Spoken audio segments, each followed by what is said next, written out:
شهيد فكيف إذا جئنا من كل أمة بشهيد সেই দিন তাদের কি উপায় হবে যেই দিন তারা তাদের সামনে সাক্ষী উপস্থিত হয়ে যাবে।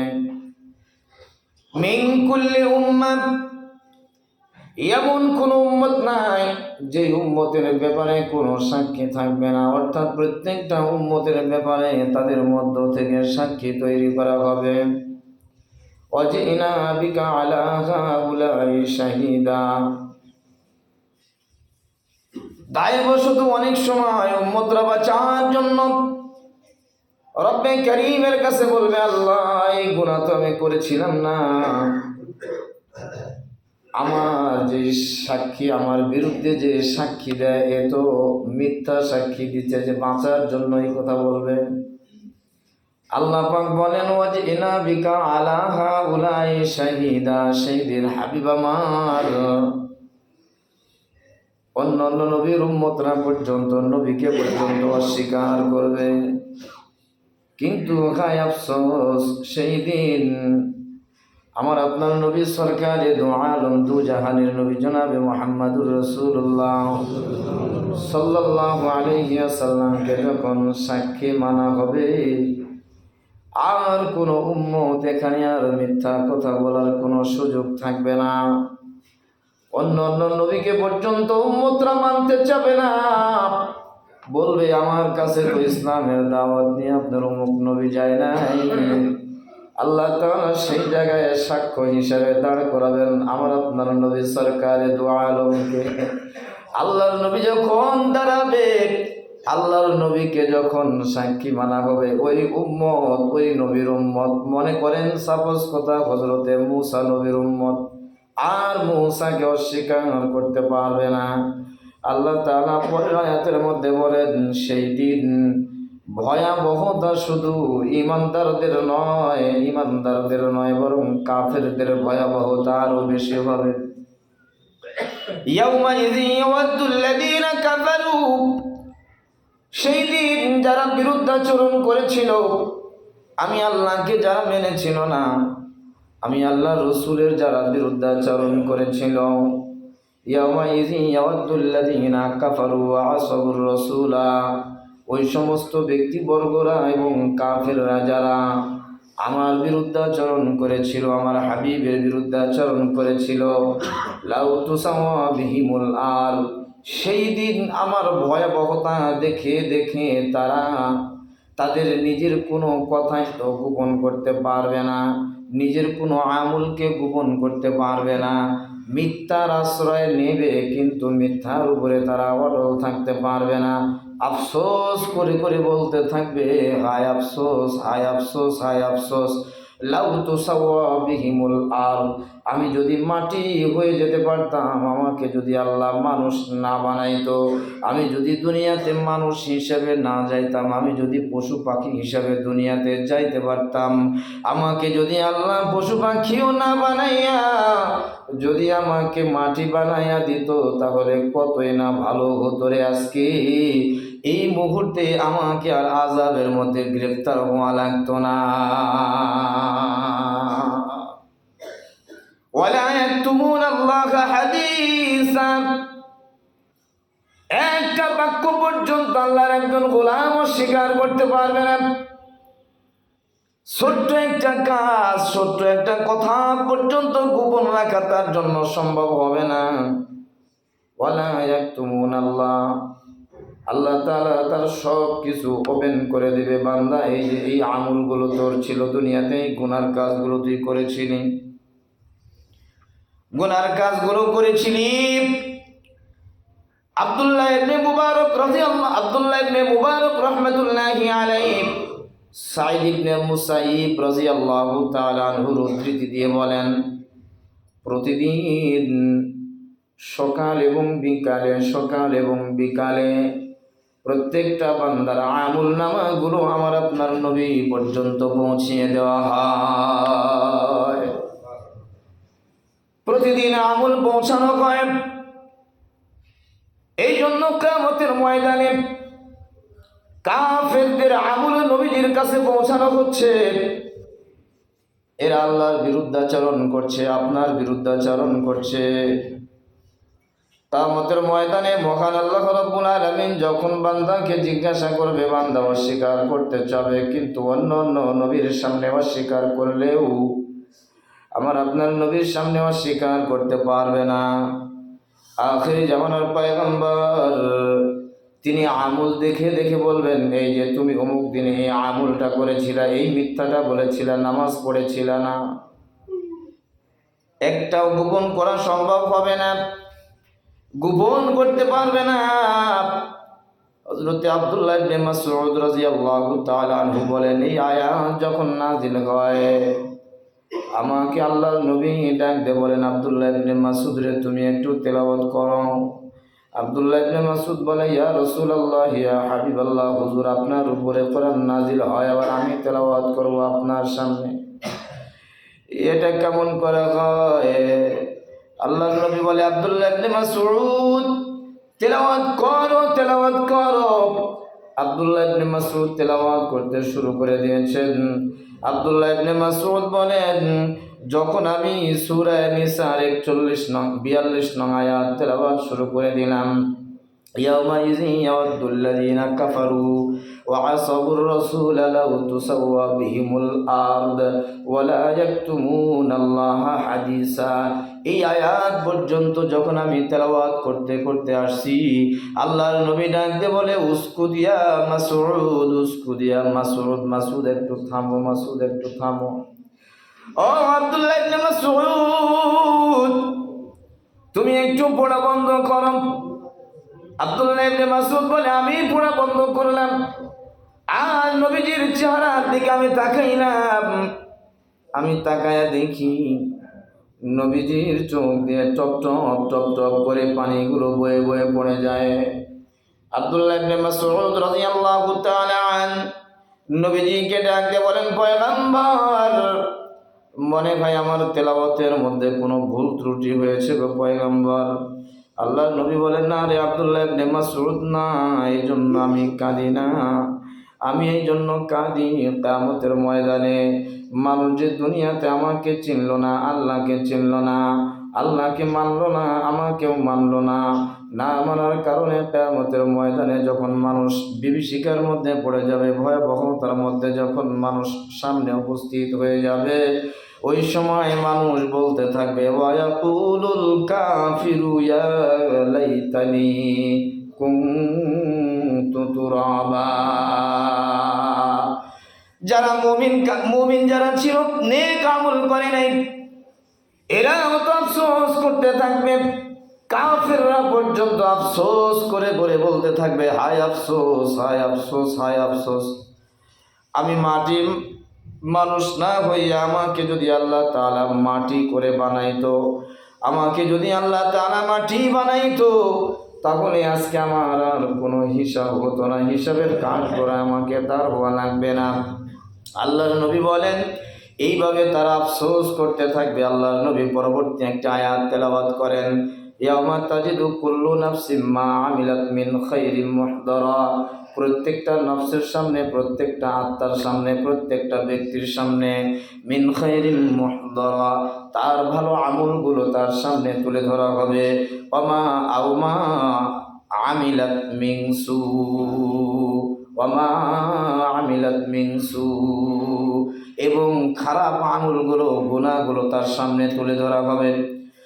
তাওয়াদ্দু লাউ আন্না বাইনাকা ওয়া বাইনাহু আমাদান বাঈদা, এই আমলগুলো তাদের সামনে যখন তুলে ধরা হবে, খারাপ আমলগুলো দেখে দেখে বান্দারা এবার বলতে থাকবে, হায় হায় হায়, এই আমলগুলো থেকে যদি আমাকে অনেক দূরে সরায় দেওয়া হতো, আমার এই আমলগুলো যদি আমাকে আজকে দেখানো না হতো, তাহলে আমার জন্য কতই না ভালো হয়ে যেত।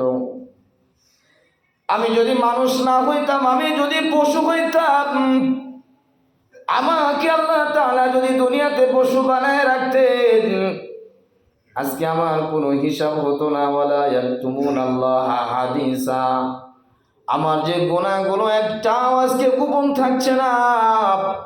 ছোট গুনাহ প্রকাশ হয়, বড় গুনাহ প্রকাশ হয়, একটা গুনাহ আজকে আমার বাদ নাই।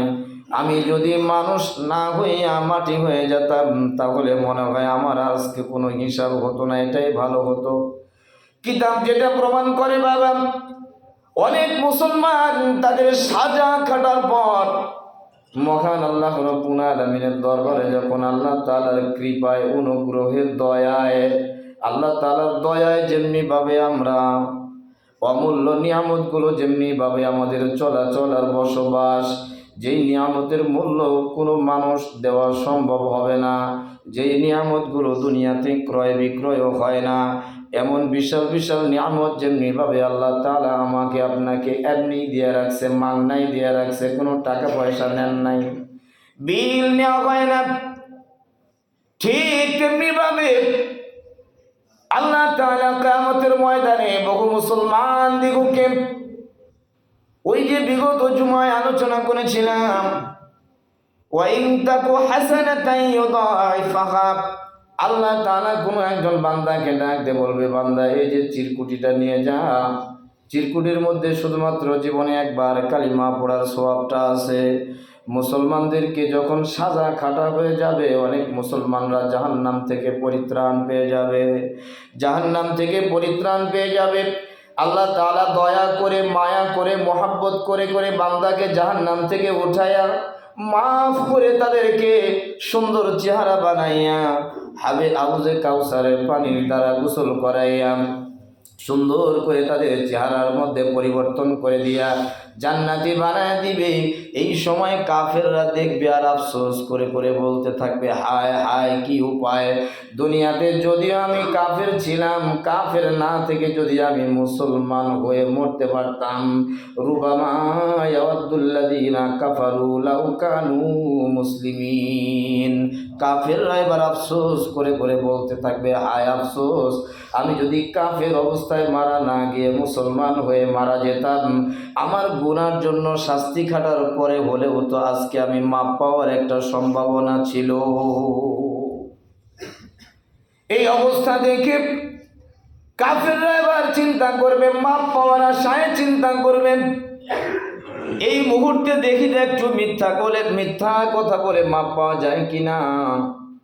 মিথ্যা কথা বলার জন্য কেবল তারা পরিকল্পনা করবে, মনের ভিতরে একটু কল্পনায় তাদের আসবে, মুখের মধ্যে এখন পর্যন্ত আসে নাই, জবান দ্বারা এখন পর্যন্ত প্রকাশ করে নাই, যদিও জবান দ্বারা প্রকাশ করে নাই, মুখের মধ্যে এখন পর্যন্ত নিয়ে আসতে পারে নাই, অন্তরের মধ্যে নিয়ে আসছে।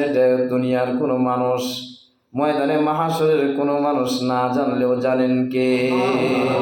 আল্লাহ তাআলা তাই তো সূরা ইয়াসিনের মধ্যে বলেন, আল-ইয়াওমা নাখতিমু আলা আফওয়াহিহিম, ও বান্দা তুই জবান দ্বারা প্রকাশ করতে পারোস নাই, মুখের মধ্যে এখনো কথাটা নিয়ে আসতে পারোস নাই, মেরে দিলাম তোর মুখের মধ্যে মোহর মেরে দিলাম, জবানটাকে আমি আল্লাহ তাআলা বন্ধ করে দিলাম। কাফেরদের জবানকে বন্ধ করে দেওয়া হবে, পাপী মুসলমানদের জবানকে বন্ধ করে দেওয়া হবে। সেই দিন জবান যখন বন্ধ করে দেওয়া হবে বাবা, ওয়াতুকাল্লিমুনা আইদিহিম, তাদের হাত দয়গুলো কথা বলতে থাকবে, এই অপরাধ আমার দ্বারাই করা হয়েছিল। নিজের হাত যখন নিজের বিপক্ষে সাক্ষী দিয়ে দিবে বাবা, সেই দিন কোনো উপায় থাকবে না। ওয়াতাশহাদু আরজুলুহুম, নিজের পাগুলো নিজের বিপক্ষে সাক্ষী দিয়ে দিবে, বিমা কানু ইয়াকসিবুন, আমার কৃতকর্ম সম্পর্কে আমি যা যা করেছিলাম, আমার অঙ্গ প্রত্যঙ্গগুলো, হাত পা সহ অন্য অঙ্গ প্রত্যঙ্গগুলো মহান আল্লাহ রাব্বুল আলামিনের আলিশান দরবারে দাঁড়াই আমার বিপক্ষে সাক্ষী দিয়ে দিবে। সেই দিন বান্দার কোনো উপায় থাকবে? জোরে বলেন। সেই দিন বান্দার কোনো উপায় থাকবে না। তাই আল্লাহ রাব্বুল আলামিন কাফিরদের চিত্র তুলে ধরে বলেন, গুনাহ অবস্থায় তুমি বান্দা কবরে এসো না। গুনাহ মেটানোর তো দুইটা রাস্তা, তৃতীয় কোনো রাস্তা নাই। দুনিয়ায় থাকতে তুমি যদি তোমার গুনাহগুলো মিটাই নিতে পারো তাহলে তো বড়ই ভালো, আর যদি না পারো তাহলে তো বড়ই বদনসিব। গুনাহ মিটানোর দুইটা রাস্তা, এক নাম্বার রাস্তা হলো, বান্দা যদি গুনাহ হয়েই যায়, গুনাহ তো প্রত্যেকটা মানুষের জন্য করা হারাম। যদিও গুনাহ করা এখন আমাদের জন্য হয়ে দাঁড়াইছে আরাম। জোরে বলেন কথা ঠিক কিনা? গুনাহ করতে পারলে আমরা আরাম পাই। মোবাইলে দীর্ঘ সময় কাটাইতে পারলেই মনে হয় আমাদের ভালো লাগে। বিভিন্ন গুনার মধ্যে আমরা হাবুডুবু খাইতে থাকলেই মনে হয় আমরা আরাম পাই। গুনাহ প্রত্যেকটা মানুষের জন্য হারাম, মুসলমানদের জন্য যেমনি হারাম, কাফেরদের জন্য হারাম। গুনাহমুক্ত জিন্দেগি যদি নিয়ে আমি কবরে না যাইতে পারি, তাহলে কবরের মধ্যে আমার গুনাহগুলো জাহান্নামের আগুন দ্বারা জ্বালায়া জ্বালায় এরপরে আমাকে গুনাহমুক্ত করা হবে। গুনাহমুক্ত করার দুইটা রাস্তা। এক নাম্বার রাস্তা হলো তওবা করা। বান্দা যদি গুনাহ হয়েই যায়, তাহলে বান্দা আল্লাহর দরবারে হাত তুলে দোয়া করতে থাকবে আর কেঁদে কেঁদে বলতে থাকবে, আল্লাহ ও আমার মালিক, তুমি আমাকে মোহাব্বত করে বাঁচায় রাখছো, অক্সিজেন দিয়ে রাখছো, খানা খাওয়াইতেছো, দুনিয়ার মধ্যে শ্রেষ্ঠ খাবার যেগুলো সেগুলো তুমি আমাকে খাওয়াও। ও আল্লাহ, এত সুন্দর সুন্দর তোমার নিয়ামতগুলো আমি নেওয়ার পরেও আমি গুনাহর মধ্যে জর্জরিত হয়ে গিয়েছিলাম। চোখের পানি ছেড়ে দিয়া জিন্দিগিতে কোনোদিন গুনাহ করবে না, এমনভাবে মন থেকে যদি বান্দা গুনাহ থেকে মাপ চাইতে পারে, আল্লাহ পাক বলেন, গোলাম তোর চোখের পলক ফেলতে দেরি হয়, আমার গুনাহ মাফ করতে দেরি হয় না। এই জন্য গুনাহমুক্ত জিন্দিগি নিয়ে কবরের মধ্যে যাওয়া, এটা এক নাম্বার সূরত।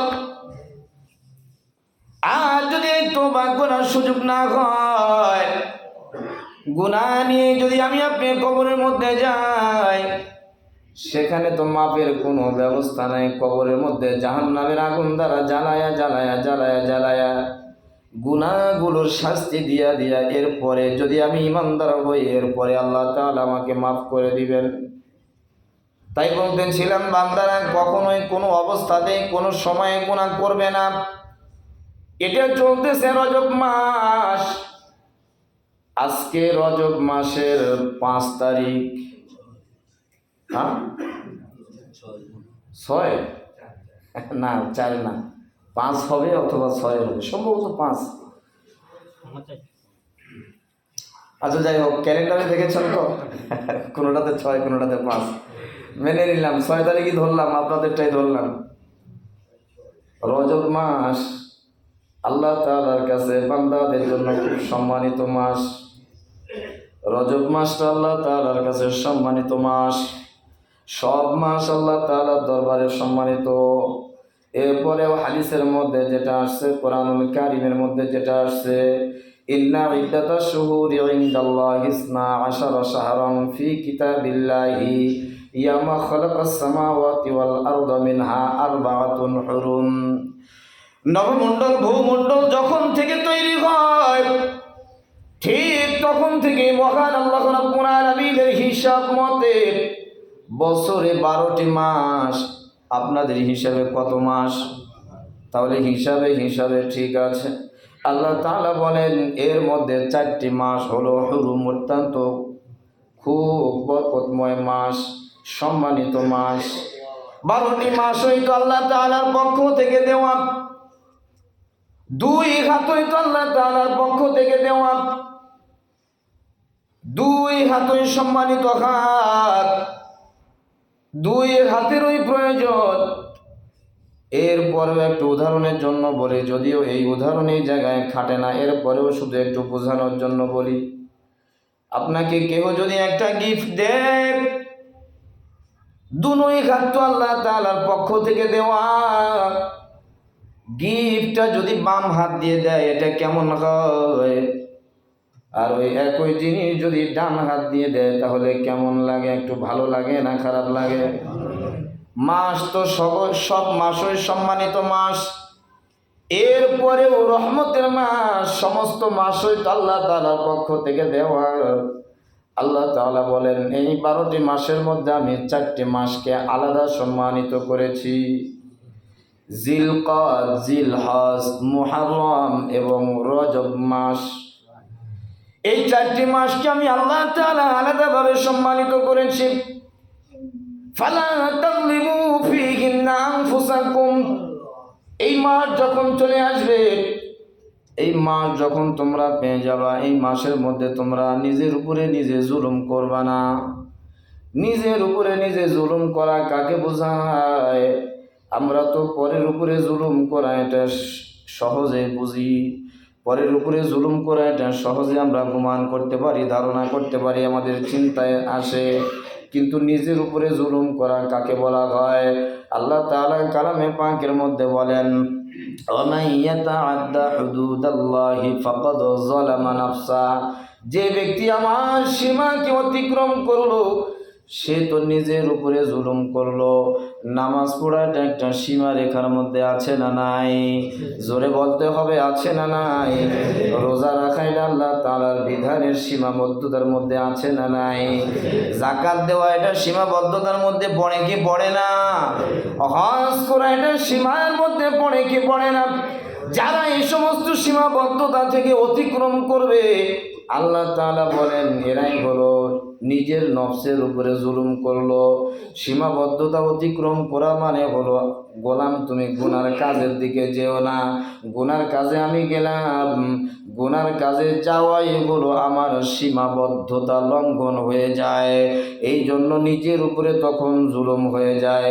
আল্লাহ তাআলা বলেন এই 4টি মাসের মধ্যে যখন তুমি উপস্থিত হয়ে যাবা, ফালা তাযলিমু ফীহিন্না আনফুসাকুম।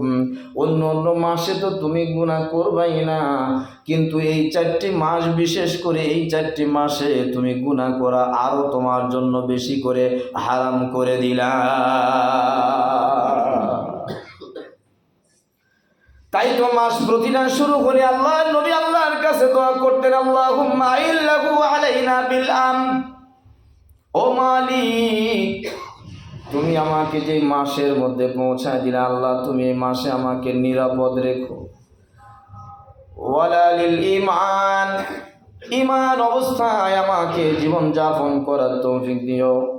আল্লাহর নবী দোয়া করতেন আল্লাহর কাছে, প্রত্যেকটা মাসের শুরুতেই দোয়া করতেন, আল্লাহুম্মা আহিল্লাহু আলাইনা বিল আমনি। আল্লাহ এই যে মাস শুরু হলো, আল্লাহ এই মাসে তুমি আমাকে নিরাপদ রেখো।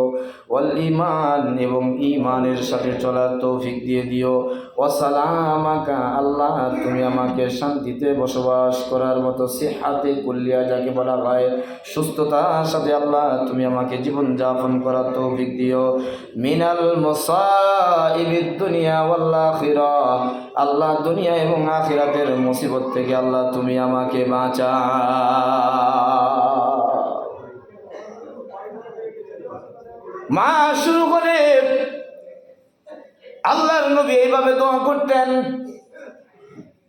কিন্তু বিশেষ করে অন্য কোনো মাসে এমন দোয়া করেন নাই। যে দোয়াটা এই রজব মাসে করেছেন, রজব মাসে যে দোয়াটা করেছেন আল্লাহর নবী অন্য কোনো মাসে করেন নাই। খাসভাবে এই দোয়াটা করেছেন, অন্য কোনো মাসে এই দোয়া আল্লাহর নবী করেন নাই। দোয়াটা আপনারা সকলেই জানেন। এরপরে একটু মনে করে দেওয়ার জন্য একটু বলে দেই, সকলেই বলেন, আল্লাহুম্মা বারিক লানা ফি রজবা ওয়া শাবান ওয়া বাল্লিগনা রমাদান। এই দোয়াটা আল্লাহর নবী এই রজব মাসে বেশি বেশি করতেন। আল্লাহুম্মা বারিক লানা ফি রজব ওয়া শাবান। আল্লাহ তুমি আমাকে বরকত দিয়ে দাও রজব এবং শাবান মাসে। ওয়া বাল্লিগনা রমাদান, রমজান পর্যন্ত আল্লাহ তুমি আমার হায়াতটাকে বাড়ায় দাও। এটা হলো আখিরি জামানার উম্মত, আখিরি জামানার উম্মত। কাজ হবে কম, কিন্তু এর ফায়দা হবে অনেক গুণে বেশি। বান্দা হায়াত পাবে 40 বছর। 40 বছর যদি নিয়ত করে, আজ থেকে কোনো গোলাম আল্লাহর কোনো বান্দা যদি নিয়ত করতে পারে, আল্লাহ আমার এখন বয়স চলে 20, আজ থেকে আমি নিয়ত করলাম আল্লাহ যদি 40 বছর বাঁচি তাহলে 40 বছর পর্যন্ত কোনো দিন নামাজ ছাড়বো না। যদি 80 বছর বাঁচি তাহলে 80 বছর পর্যন্ত নামাজ ছাড়বো না। এই প্রতিজ্ঞা, এই নিয়ত যদি আল্লাহর কোনো গোলাম করে, এই যে পরবর্তী 40 বছর, এই 40 বছর নেক আমল করার সওয়াব আল্লাহ তাআলা নিয়ত করার সঙ্গে সঙ্গে বান্দার আমল নামায় দিয়ে দেয়। কিতাবের মধ্যে যেটা ধরা হয়েছে বাবা, ওয়াবাল্লিগনা রমাদান, বান্দারা যখন রজব মাসে দোয়া করতে থাকে, আল্লাহ তুমি রজব এবং শাবানে বরকত দাও, রমজান পর্যন্ত হায়াতকে বাড়াইয়া দাও। আল্লাহর কোনো বান্দা যদি রমজান পর্যন্ত নাও বাঁচে, অনেক মানুষ আছে না 2 দিন পরে মারা যাবে, আছে না নাই? দোয়া পড়লেই যে রমজান পর্যন্ত আসতে পারবে এই কোনো গ্যারেন্টি আছে?